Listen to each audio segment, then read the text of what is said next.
Kentucky's in a really good spot with a high-profile recruit that chances are you haven't even heard of yet.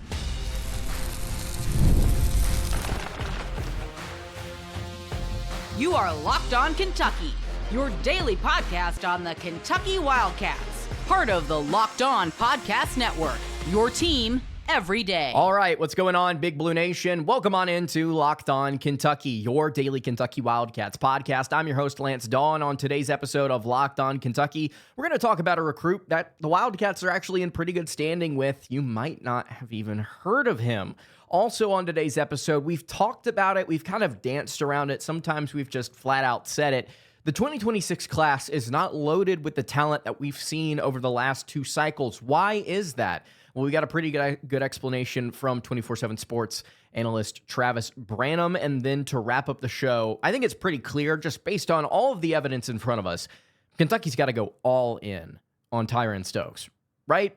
We're going to get into that on today's show. Thank you guys so much for tuning in. If you have not subscribed to the YouTube channel or the podcast feed, would love it if you did so. Trying to get to 20,000 subscribers before the start of the college basketball season. Would love it if you joined up. Appreciate everybody that already has. If you are in the live chat, go ahead, drop a question for the show. If you've got one, we'll do our best to answer it here on the show at Locked On UK, as we're also where you can find us. So Josh Irving is a four-star center that you might not have even heard of. However, Kentucky is actually in a pretty good spot with him, and they are competing with another SEC team. Jamie Shaw of On3 put out earlier today an article about where some of the top prospects in the Rivals rankings will land. And four-star center Josh Irving, who is 6'11", 200 pounds, out of Pasadena High School out in California, he right now is being predicted to either land at Texas A&M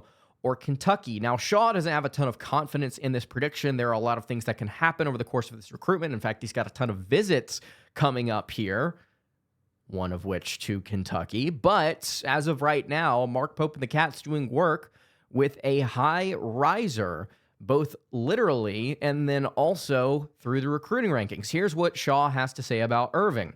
While Josh Irving has been a top 50 or 60 type prospect for On3/Rivals since October of last year, his recruitment took until June and July to really blow up.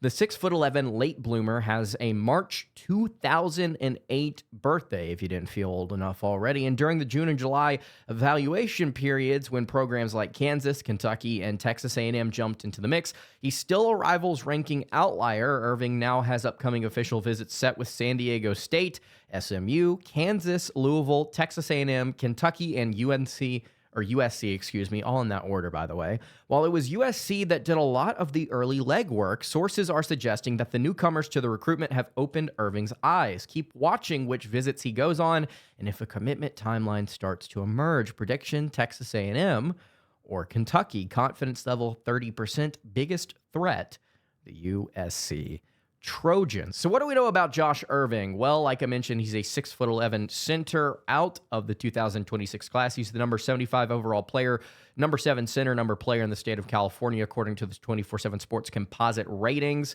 He, according to Rivals, I believe, is a little bit lower. In fact, if you want to go look at the On3 Rivals rankings, he is listed as a 3-star prospect, according to the industry, top 151st best prospect according to Rivals. He is the 40th prospect according to On3, the 106th prospect according to 24/7. So he's kind of all over the place according to these 3 different recruiting rankings. Highest here over on On3. You look at the teams that are predicted to land, that are in the running, like we mentioned, USC, San Diego State, Kansas, Louisville, SMU, alongside Kentucky. There are a lot of high-profile teams getting in on this late because, like I mentioned, he is a late bloomer in this cycle. And when you go and watch this kid's tape, you understand why he is getting some attention. Anytime you get a 6'11" kid that's under 220 pounds, he's listed at 200 flat, by the way, that can move like Josh Irving can, you probably at the very least want to take a hard look at him because of what he could be at the college level and then what you can pitch him beyond that as far as development and then going to the NBA. This is what the league prides itself on right now. Versatile, tall, lanky, Kevin Durant, Jabari Smith-esque, Brandon Ingram type players that can really do some damage at the 3 or the 4 if they can get their ball handling skills down and they can get an outside shot to fall. Now, when you watch Irving offensively, he's a little limited, but I think it's not because of the fact that he doesn't have that ever in his bag and he's never going to. I just don't think he's had the time necessarily to work on it. Like I mentioned, this kid was born in 2008. There's a lot of time here between now and the mid to late stages of his college career for him to develop and get comfortable with an outside jump shot. If you want to go look at the most recent highlights on YouTube from the Puma Pro 16 different games that were happening, he did flash the jumper at least, I think, twice in that video, and it doesn't look bad. By no means does it look bad. He can stretch out to the three-point line. He's just not doing it right now. And when I say not doing it, I mean he's hardly doing it at all. What you like about him, though, is his ability to slam the basketball through the hoop. He's one of the more prolific dunkers in this class, which will kind of tie into what we're about to talk about here in a minute as far as what the dip in this class is in terms of athleticism, just raw power. Outside of Stokes, this is one of those kids where I think if you were able to put on some weight or get him to put on some weight or to just get more fluid, he would be one of the more aggressive, I would not necessarily say unstoppable, but one of the more powerful players, young players, to enter the college game. Not much to look at stats-wise. He did play a little bit for OTE. He scored 10 points or something like that over the course of about an hour's worth of play. Insane wingspan. It's the blocks and it's the dunking that you really like. He's a great lob threat. Really solid anticipation, blocking shots. He's a very versatile defender. He can guard on ball. He can protect the rim. He can recover really well. I really like what he's bringing here on the defensive end of the floor, but he's got to be more confident and more fluid with his upper body movement. At times, it seemed kind of awkward. It seemed kind of lackadaisical. Lots of different things during that Puma Pro 16 highlight reel in terms of passing, in terms of highlight reel capable stuff, but he's a little... he needs to be more comfortable in his own body. And I think that you could say that about a lot of different 6'11", 16, 17-year-old kids who are trying to get more comfortable playing the game. This is not necessarily like something he can't grow out of. Absolutely not. It's just something that's going to come with time. It can kind of show in how he's moving. I did like what I saw from him as far as what he's bringing to the table as a passer. It's not flashy. It's not anything special, but it is there. And he had a couple of really nice dimes, a couple of which came in transition.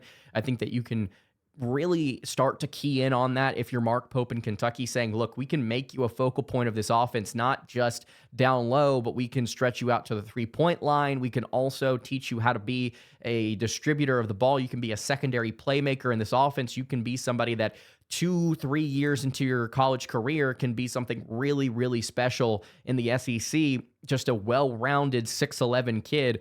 I would like to continue to monitor this. Let's take a flyer on this right now. I understand why Texas A&M and Buckyball are going after him. This is a perfect fit for Bucky's system there.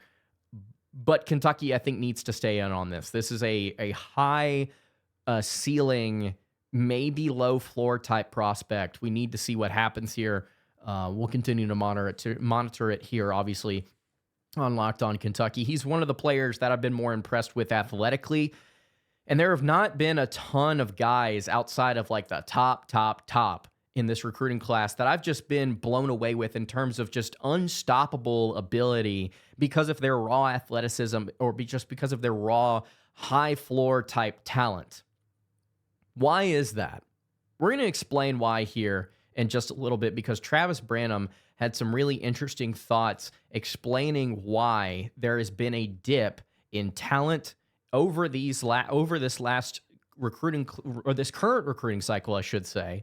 And then looking ahead, there's also a little bit of a dip. Before we dive into all of that, though, I want to tell you guys about our friends over at Rugiet. Guys, you've probably heard of Viagra. Maybe you've even tried it, but if you're looking for something beyond the usual pill, it's time to meet Rugiet Ready. Rugiet Ready is a next-gen prescription treatment designed to amplify arousal in the brain and boost blood flow. Unlike the usual pills that can take hours, Rugiet's 3-in-1 formula dissolves under your tongue and kicks in fast, on average in 15 minutes.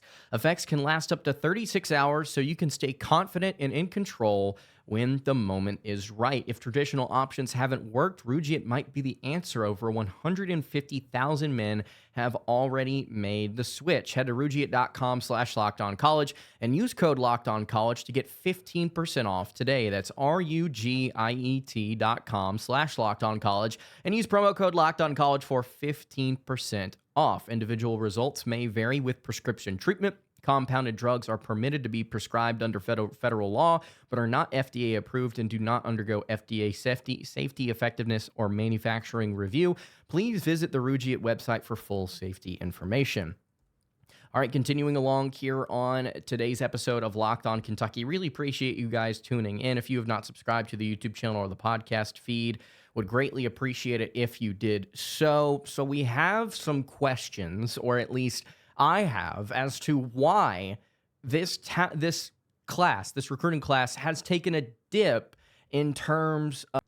All right, continuing along here on today's episode of Locked On Kentucky. Really appreciate you guys tuning in. If you have not subscribed to the YouTube channel or the podcast feed, would greatly appreciate it if you did so. So we have some questions, or at least I do, as to why Kentucky's recruiting class.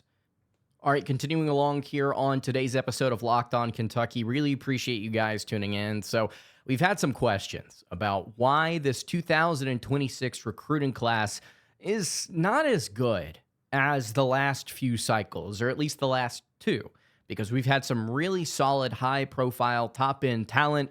Obviously, Cooper Flagg, AJ DeBansta, the Boozer twins, those guys are all in college now. But this 2026 cycle doesn't really feature as many prominent names. And a lot of scouts and a lot of people in the know have kind of said, hey, this is not as talented of a group as we've had over the last couple of seasons. So why exactly is that? Well, Travis Branham of 24/7 Sports put out a mailbag as of yesterday and answered that question. He was asked what factors and circumstances does he attribute to the 2026 high school class not having top-tier or elite talent. And he gave a pretty simple answer, and I find it interesting. Here it is. Here's the quote.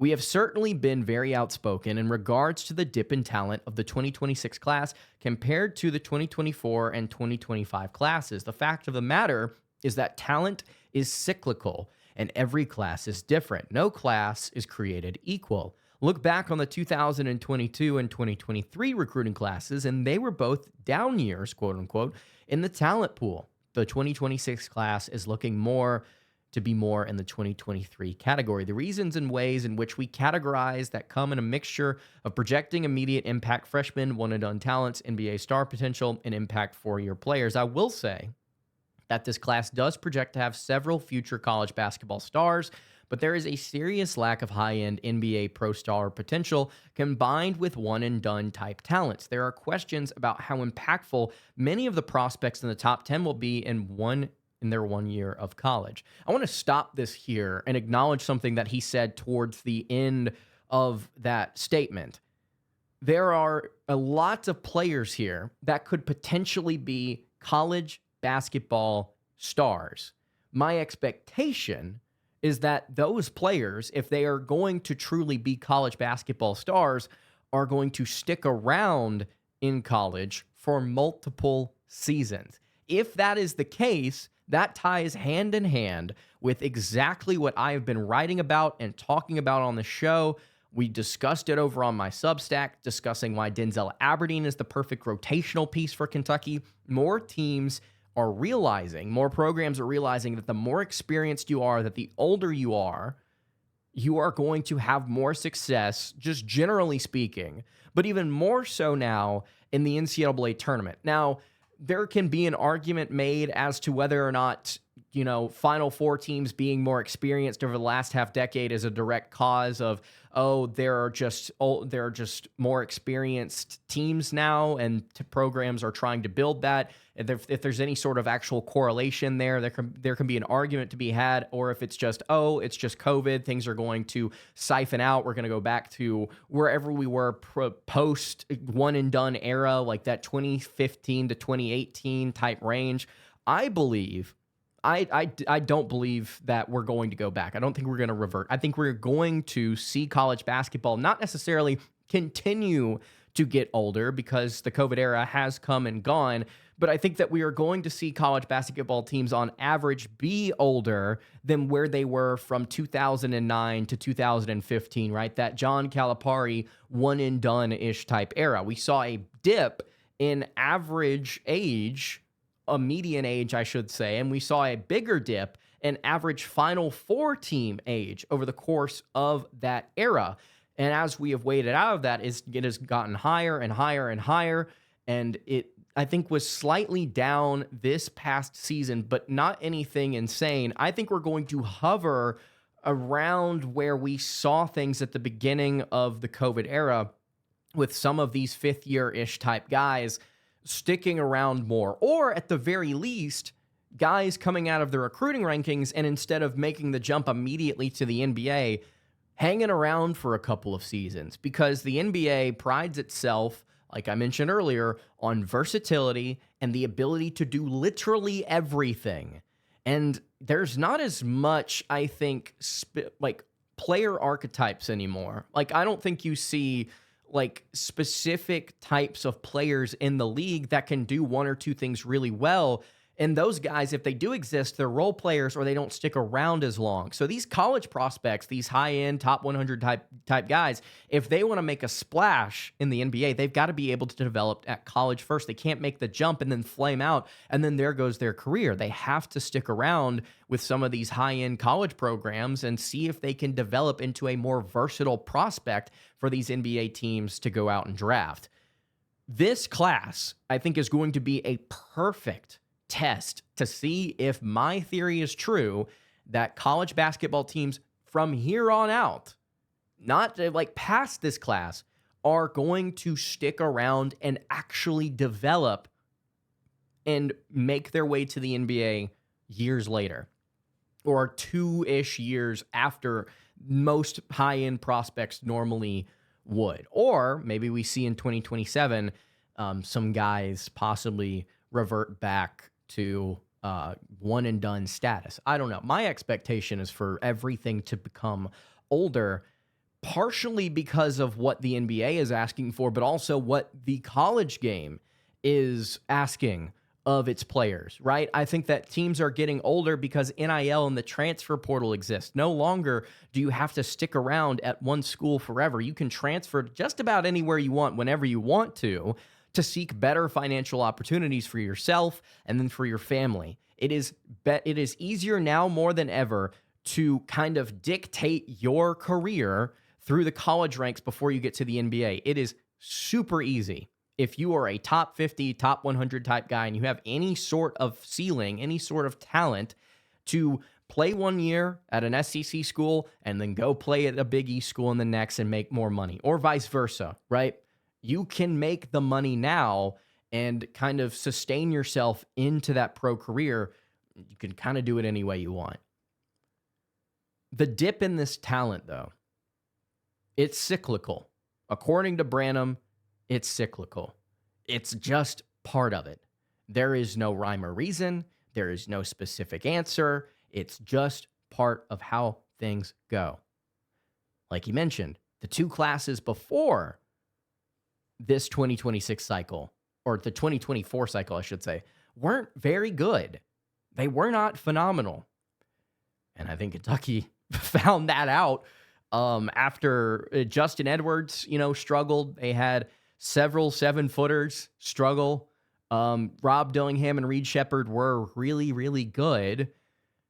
but you don't remember a ton of high-profile guys making their way into the NBA and being really excited about them. I think it's the reason why Reese Shea went first to the Hawks. I think it's the reason why you saw so many international prospects kind of enter that draft, and that's become more and more and more of a thing as I would say the last several years have gone on. I see more international high-end talent, specifically from France, making its way to the top of the NBA draft boards. But all of this to say, it's part of it.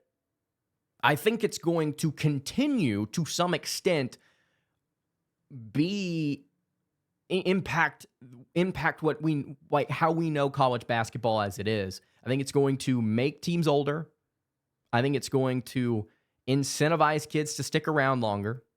And overall, I think that is a good thing for this sport. You don't have to be the next LeBron James. You don't have to be the next Shai Gilgeous-Alexander. You don't have to be the next Steph Curry or the next Cooper Flagg or the next Jason Tatum or the next Luka Doncic or what have you. You can be a college basketball star and make a few million while you're at it before making your way to the NBA, right? I think this is a good thing for the sport, for high-end talent that might be, at the end of the day, just high-end college talent to play as long as they can in the sport. I think that's a good thing. With that being said, there is one player, and Branham mentions this in his mailbag. There is one player that stands tall above the rest. That is objectively the best, and he is one of those players that coming out of this cycle, everyone's watching. Everyone's seeing where he's going to commit. Everyone's seeing where he's going to play because he is that good.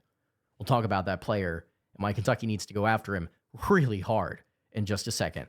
Tell you guys about our friends over at Open Phone first. If you're running a business, every missed call is money left on the table. Think about the last time you needed a service. If the first person did not answer, did you wait? Well, probably not. You moved on, and that's why you need Open Phone, so you never miss an opportunity to connect with your customers. Open Phone is the #1 business phone system designed to streamline and scale your customer communications. Do you juggle 2 phones just to keep business and personal calls separate? Well, Open Phone solves that instantly, and the AI agent handles after-hour calls, answers common questions, and captures leads so you never miss a customer again. See why over 60,000 businesses trust Open Phone. They're offering Locked On listeners 20% off their first 6 months at openphone.com/lockedoncollege. That's openphone.com/lockedoncollege. They'll even port over your existing numbers for free. Open Phone. No missed calls, no missed customers. Today's episode is also brought to you by Prize Picks, the daily fantasy platform that lets you turn your football predictions into real rewards. The preseason is already heating up, and college football isn't far behind. Whether you've got your eye on a big game quarterback or breakout running backs, Prize Picks makes it easy to get into the game. And it's super simple to play, guys. All you have to do is pick more or less on 2 to 6 player stat projections. And if you get your picks right, you could win cash and win up to $2,000 times your money. I've used Prize Picks for the last few seasons, specifically on NBA, MLB, and NFL stuff, and I really love how simple it is. I can get a lineup in before my coffee even finishes brewing. Really like doing this on College Game Day, by the way. The flex option is a total game changer. Even with one of my picks misses, I can still double my money. Download the Prize Picks app today and use code LOCKEDONCollege to get $50 in lineups after you play your first $5 lineup. That's code LOCKEDONCollege to get $50 in lineups after your first $5 play. Prize Picks, run your game. All right, wrapping up today's episode of Locked On Kentucky, I think it's pretty clear where this is all going. There's a dip in talent for the 2026 class. Kentucky needs more answers at the 4 and the 5 next season. They need more bully ball, powerful, rim dominant type players. It is blatantly obvious to me. Kentucky's got to go in, and I mean all in, on Tyran Stokes, right? Even if you end up getting no one besides Stokes, you have the portal and you have a lot of guys coming back, right? So why not invest as much as you possibly can into the one player that we know is going to be a stud at the college level? Why would you not do that? Now, the interesting thing about Stokes' recruitment, actually, if you want to go read what Travis Branham is saying behind a paywall, I have no issue talking about what's going on over at 24/7 Sports. I'd like to apologize to anybody over there. On 3 is a little bit of a different case because I like the guys at KSR. I like Polachek. I like Maitland. I like Matt Jones. If any of y'all are listening, shout out. I like to make sure that I don't mess with what they've got going on because those guys are really good insiders and really good at what they do. However, 24/7 Sports, you see a screenshot on Twitter. Game is game, you know what I'm saying? So Kentucky with Stokes right now is in a pretty good spot. That's what I'll say. And the interesting thing that Branham's been talking about recently is Kentucky has a really good chance to bring in 4 or 5 kids. Branham says he believes that's what's going to happen, is that they're going to bring in 4 or 5 guys that are in that 5-star range, and they're going to get back to being at the top of the recruiting rankings again. Now, based on the way that we've been looking at it over the last couple of months, we've been looking at the recruiting class, we've been looking at Stokes, we've been looking at this roster and saying, hey, wait a minute. All of these guys, a lot of them, are going to be back next season. Yes, roster sizes have expanded to 15, and yes, Kentucky's got the money to pay for these kids. But are you really going to be able to bring in all of this high-end talent and keep them happy? I mean, I was questioning whether or not Kentucky could get Rippy, Stokes, and then somebody like Caleb Holt and keep all of them satisfied, right? I don't know if they could. Or a guy like Christian Collins, if they could somehow get him, which, by the way, Kentucky's in a pretty good spot with it right now, as well as Rippy. Sorry, Jacob Goins. Kentucky's got to go all in here. They've got to go all in. Forget what Branham says. Forget what anybody else says. Go and watch this kid. The number 1 overall player who is just destroying everybody in his path on the way to the rim. Unstoppable. The efficiency through the roof during the EYBL. An excellent prospect. Throw the bag at him. Tell him to come to UK. Tell him this is the place for him to feel like he's a part of a family, to feel like he's a part of something special. Financially, he can be taken care of. The university will love on him. There isn't a single fan base in this country that will appreciate and love him more than Kentucky's. I say a lot of things on this show that you can argue against, that you could probably say, well, I don't necessarily know if that's true, and here's data or whatever to back that up. I think that is an objective truth. I think Kentucky's fan base, as much as for all of the flack that they get for being negative online, which there are a lot of people that are, you get the number 1 overall recruit in, everyone is going to make sure this kid is taken care of, and they are going to support him and get him right mentally. He is going to get nothing but positive vibes from this Kentucky fan base. Because on top of that, you know what he's going to do? He's going to go and freaking ball out. He's going to dominate at UK. People are going to love him. And we've shown here at the University of Kentucky, you bring in number 1 overall prospects, you're going to be making hundreds of millions of dollars in the NBA. That's what our program does. Kentucky's got to go all in. I really hope that they do. All right, that's going to do it for today's episode of Locked On Kentucky. You can follow the show on Twitter at Locked On UK, follow me on Twitter at @LanceDawe_, and follow the show over on Instagram. That is at Kentucky Podcast. Any questions, comments, concerns, you can leave those in the YouTube comments below. Hit me on the socials. I will see you all tomorrow for another episode of Locked On Kentucky. Hope you guys have a great rest of your day, and God bless.